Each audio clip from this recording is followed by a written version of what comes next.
Bem-vindos e bem-vindas ao CSA TV, o seu canal de notícias das Américas. Seguem agora os nossos destaques. CEPAL alerta que a América Latina se aproxima de uma nova década perdida. Unicef pede para que os professores sejam priorizados na vacinação contra a Covid-19.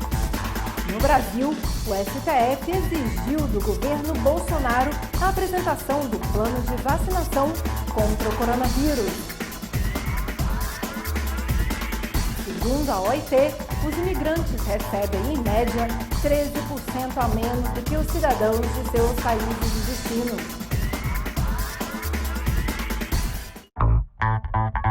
E no editorial desta semana, Cícero Pereira, secretário de Políticas Sociais da CSA.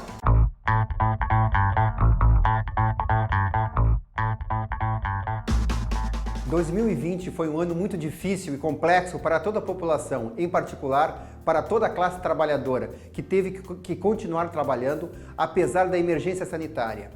A pandemia revelou problemas estruturais que a região da América Latina e Caribe já padecia e que simplesmente pioraram com o avanço da doença. Os trabalhadores das Américas têm enfrentado graves problemas socioeconômicos nos últimos meses, devido à crise que eclodiu em todas as partes do continente, que foi ainda mais impactada por políticas neoliberais pré-existentes, pela orientação conservadora de vários governos que, em vez de implementar medidas para aliviar o déficit social, se dedicavam a estabelecer políticas de austeridade. Agora, mais uma vez, observamos no cenário internacional a desigualdade de riquezas e poder político entre as nações. Em um momento em que os países mais ricos mostram ao mundo o início de programas de vacinação de suas respectivas populações, os países em desenvolvimento continuam dependendo dos caprichos da indústria farmacêutica e da vontade da cooperação internacional para saber quando será possível ter acesso a vacinas contra o SARS-CoV-2. As farmacêuticas aceleraram os processos de criação de vacinas, numa disputa que visa mais o lucro dos parceiros do que a saúde da população. Hoje, várias delas começam a ser oferecidas aos países. No entanto, isso não significou o fim da estrada. Além dos desafios logísticos para poder levar as vacinas a todos os lugares remotos do planeta, a maioria deles sem ter infraestrutura como estradas ou meios de transporte seguro para manter as redes de frio, acrescenta-se o principal desafio para os países em desenvolvimento. Tem financiamento para poder de compra das doses necessárias para proteger seus habitantes. Organizações internacionais expressam seu apoio para ajudar os países mais pobres a terem vacinas a tempo de conter as taxas de infecção, que se aceleram em muitas regiões. Por outro lado, vemos a posição de vários países do Sul que exigem que a Organização Mundial do Comércio, a OMC, retire patentes médicas e que, dessa forma, esses produtos tenham um preço mais acessível para esses países e, portanto, não impliquem em maior endividamento com as organizações multilaterais. É hora de tornar visível a geopolítica da saúde por trás dessas grandes corporações e o apoio que elas têm de seus respectivos governos. A classe trabalhadora deve lutar para reduzir os custos das vacinas e assim tornar o direito à saúde algo tangível para as pessoas e não simplesmente declaração no papel. E a CEPAL alerta que a América Latina se aproxima de uma nova década perdida. A primeira mudança necessária para estimular as economias na nossa região é a aplicação de políticas fiscais e monetárias expansivas, tanto as convencionais quanto as não convencionais. O incentivo fiscal, que hoje está em média de 4,1%, deveria ser prolongado até 2022, pelo menos. A América Latina e o Caribe são as regiões mais afetadas pelo endividamento resultante da crise econômica e financeira.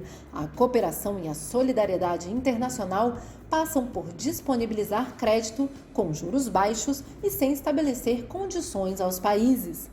A exigência de medidas de austeridade e de diminuição de recursos em políticas básicas causa convulsão social, como o que ocorreu no caso da Costa Rica, do Peru e do Chile. Mesmo havendo outros motivos para a insatisfação popular nesses países, não podemos negar esse fator em comum. Por isso, é fundamental uma mudança de paradigma, porque essa insatisfação está associada a um modelo de desenvolvimento que estimula a concentração de riqueza e de privilégios. Isso sem contar com a concentração de poder político patriarcal que resulta na mercantilização dos bens públicos, como é o caso da saúde e da educação. A insatisfação está relacionada, portanto, à falta de serviços básicos, combinada com a crescente informalidade laboral que faz com que a maior parte da população não tenha direito à Seguridade Social. E a pandemia de Covid-19 se agrava na América Central. O coronavírus se transmite de forma intensa na América Central após 9 meses da chegada da pandemia, numa região que já sofre com a pobreza, pela passagem de furacões e com governos que buscam acesso às vacinas enquanto enfrentam graves crises econômicas. 6 países da América Central já contabilizam mais de 620 mil contágios e aproximadamente 13.800 mortes pela Covid-19. O Panamá é o país que informou ter o maior número de casos, por ser o que mais realizou testes para identificar contágios. A taxa de casos positivos no Panamá tem uma média de 15%, enquanto nos demais países está acima de 25%. A Organização Mundial da Saúde aponta que o índice menor a 5% de positivos sugere o controle dos focos da pandemia, algo distante na América Central. A análise regional mais recente revelou que a taxa de incidência de Covid-19 está aumentando em Honduras e no Panamá. 79% dos casos detectados na América Central é de pessoas entre 20 e 59 anos de idade. As mortes, no entanto, atingem com maior frequência o grupo etário de 60 anos e maiores, sendo os homens a maioria das vítimas. Os governos têm adotado medidas macroeconômicas e recorrido a empréstimos internacionais para enfrentar o impacto econômico da pandemia e financiar políticas de controle sanitário, englobando a compra de vacinas. Como resultado das medidas de urgência, analistas alertam para uma possível crise causada pelas dívidas contraídas pelos países da região no período de pandemia. Segundo a OIT, os imigrantes recebem um salário 13% menor, podendo chegar a 40% dependendo do país de destino. Segundo o relatório elaborado pela OIT, países como Chipre, Itália e Áustria possuem uma diferença salarial de até 40% entre os cidadãos nacionais e os imigrantes que vivem nesses países. Na Finlândia, a diferença é de 11% e na União Europeia, a média é de 9% de diferença. O relatório também aponta que a diferença entre os salários com relação aos imigrantes tem aumentado em vários países ao longo dos últimos 5 anos. Na Itália, por exemplo, a remuneração dos trabalhadores imigrantes é 30% menor que a dos cidadãos italianos, um aumento de 3% com relação a 2015. O estudo evidencia a vulnerabilidade dos imigrantes nos países ricos e para exercer trabalhos precários. 27% do total de trabalhadores imigrantes têm contratos temporários e 15% dos empregos de meia jornada. E a Unicef pede que os professores sejam priorizados na vacinação contra o Covid-19. A Unicef sugere aos países priorizar os professores na vacinação contra o coronavírus. A intenção é garantir a proteção desses trabalhadores em seus trabalhos e de todos aqueles que frequentam escolas com atividades presenciais.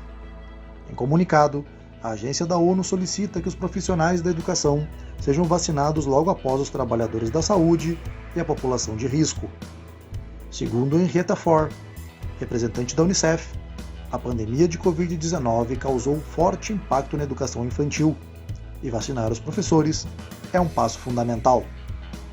Embora as decisões sobre os critérios para a aplicação das vacinas sejam dos governos, é importante considerar o impacto da pandemia na educação durante um período tão longo, especialmente para a população carente. No Brasil, o STF exigiu do governo Bolsonaro a apresentação do plano de vacinação contra o coronavírus.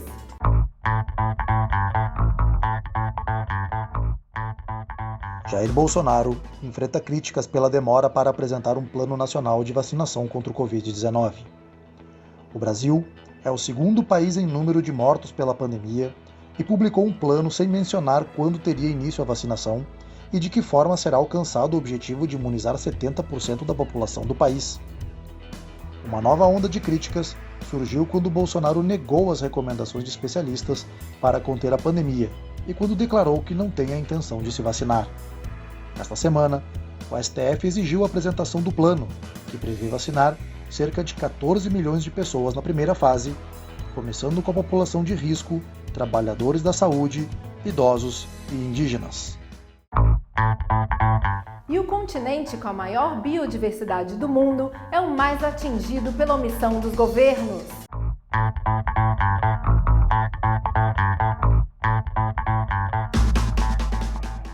O mundo se apaga. Os desastres que a pandemia ofuscou. As quarentenas pelo Covid-19 ofereceram um falso alívio para o meio ambiente. Animais selvagens correndo pelas ruas, céus limpos e mares cristalinos. Uma miragem e tanto, já que a América, última fronteira natural, tem sofrido em 2020 suas piores queimadas, secas e furacões. As queimadas na Amazônia se intensificaram em 2020.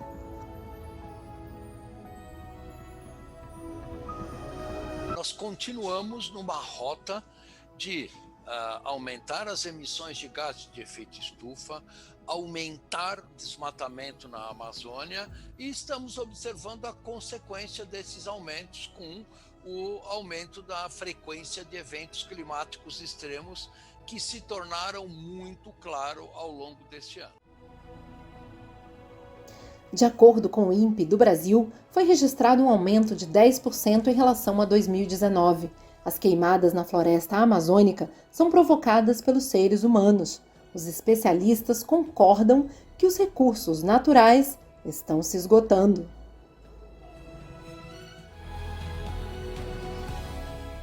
O presidente do Brasil defende a exploração de recursos naturais como receita para impulsionar o desenvolvimento da região. Um discurso que tem incentivado a destruição da floresta, de acordo com especialistas em meio ambiente. O fogo na Amazônia fez com que o maior pantanal do planeta sofresse a pior seca e as piores queimadas desde que se tem registros. As chamas também voltaram a assolar o oeste dos Estados Unidos e outros pontos da Terra. 2020 também trouxe 30 tempestades tropicais no Atlântico.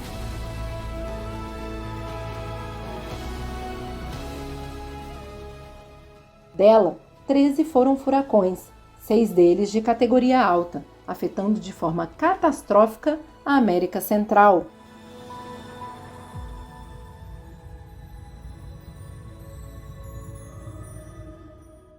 Especialmente na Nicarágua e Honduras, onde há dezenas de mortos e milhões de pessoas afetadas.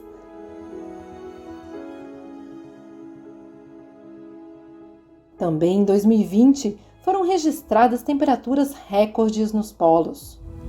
Hoje já se sabe que as emissões de metano de permafrost no Ártico, no próximo século, a partir de 2100, eles vão ser um dos principais fatores de emissão no planeta. Valores de emissão de CH4 muito preocupantes. Uma transição rápida para uma economia verde se converteu na última alternativa, apesar de que muitos concordam que a doença do planeta já é irreversível.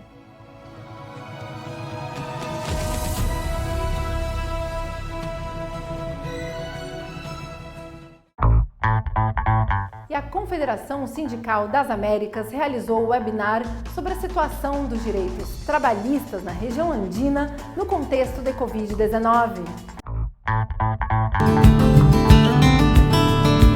O secretário-geral da CSA, Rafael Freire, declarou que a conjuntura provocada pela pandemia impactou não apenas na realidade dos trabalhadores das Américas, como também na organização social da classe trabalhadora. Rafael Freire também destacou que a situação é fruto do ineditismo da situação. Há uma lacuna com relação às análises sobre a perspectiva dos trabalhadores que permitam revelar a dramática situação em que se encontram. Por essa razão, a criação de um Observatório Laboral das Américas, vem se somar às respostas oferecidas pelos governos e pelas empresas. O Observatório busca contribuir com os sindicatos nacionais, não apenas como produção acadêmica, mas também para embasar a ação sindical. A ferramenta está a serviço de todos os trabalhadores.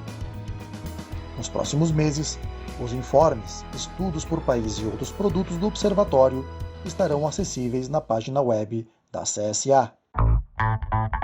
E no Brasil foram detidos 6 envolvidos na morte de Beto Freitas, homem negro assassinado no supermercado Carrefour de Porto Alegre.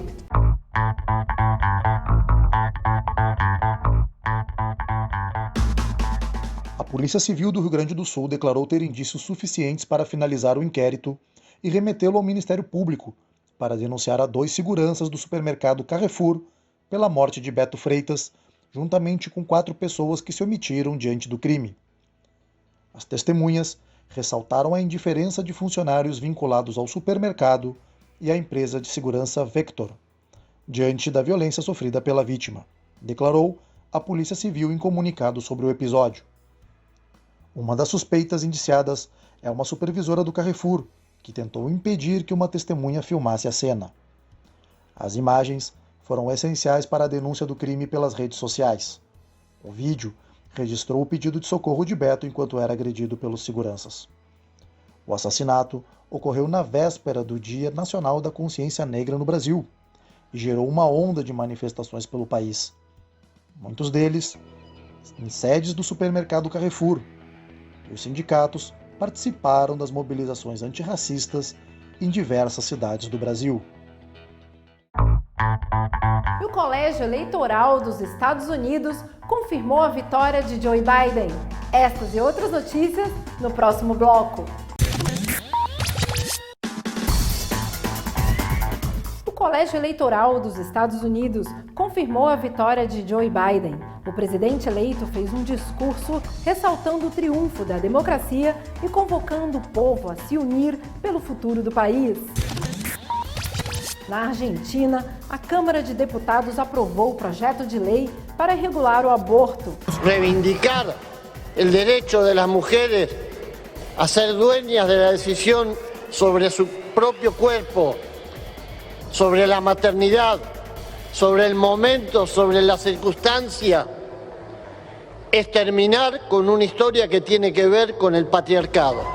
A medida apresentada pelo governo de Alberto Fernandes seguirá para votação no Senado e está prevista para o final de dezembro.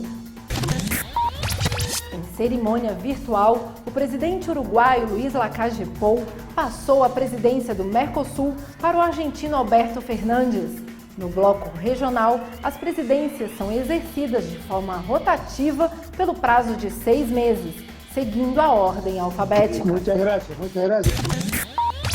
A celebração ao 10 de dezembro, Dia Internacional dos Direitos Humanos, a CSA reafirma a importância da promoção e garantia dos direitos humanos em todas as partes do mundo.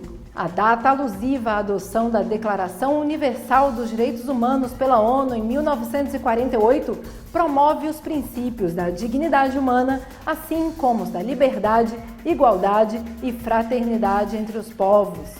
Os direitos humanos se aplicam nas relações de trabalho e os sindicatos têm um importante papel para sua consolidação. Como antecedente histórico, a OIT em 1919 ressaltou que as condições injustas de trabalho somadas à pobreza e à desigualdade são uma ameaça para a paz e a harmonia universal. E na Bolívia, uma microgaleria itinerante chama a atenção da população.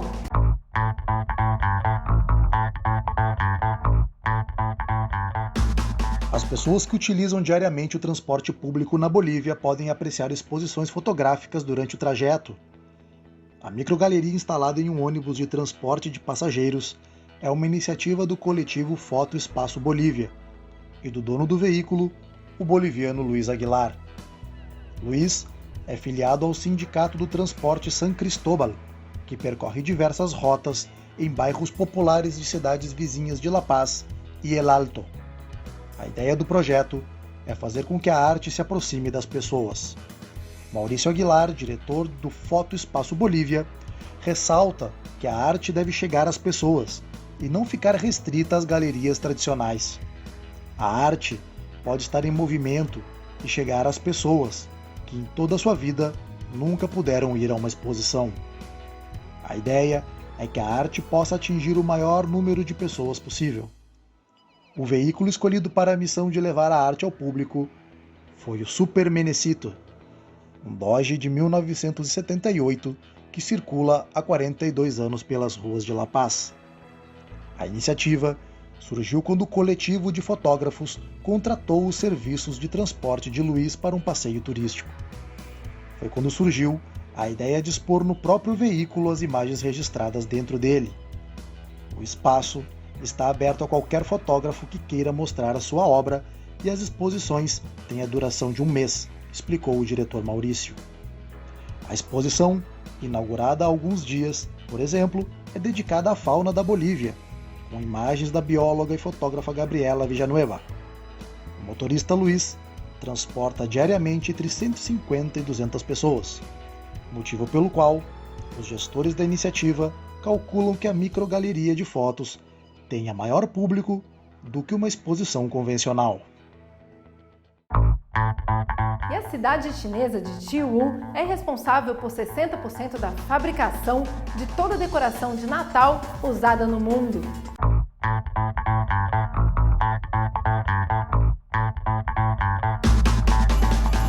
A decoração de Natal se fabrica em Yiwu. Yiwu é conhecida como o epicentro mundial da decoração de Natal. Essa aldeia de Natal conta com mais de 340 mil metros quadrados, repletos com 9 mil lojas e mais de 10 mil vendedores. –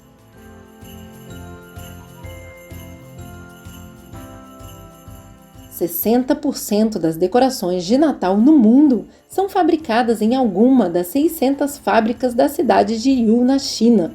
Agora, as lojas se preparam também para as decorações do Ano Novo Chinês.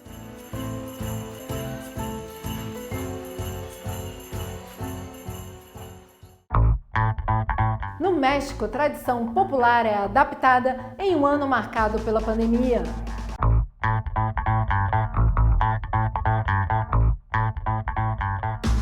A pandemia não acabou com as tradições mexicanas, e a população resiste para que a crise não acabe com as atividades que fazem parte da essência cultural do México. Durante as festas de dezembro, os mexicanos realizam as chamadas piñatas, que são figuras que as crianças acertam com outros objetos para romper o seu revestimento, podendo assim pegar os doces e confetes que estão no seu interior. As piñatas são uma antiga tradição artística mexicana e neste ano o objeto da malhação foi o próprio coronavírus. Para o vendedor de piñatas Martim Garcia, o coronavírus adquiriu forma e as crianças agora poderão aplicar golpes como se estivessem combatendo a própria pandemia de maneira simbólica.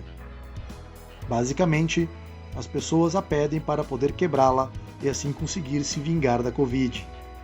Durante as festas, é possível ver a alegria dos adultos ao comprar as piñatas, para brincar com as pessoas mais jovens e manter a tradição apesar das medidas de biossegurança. A cada ano, as famílias cumprem o ritual de comprar uma piñata para o Natal e para os aniversários.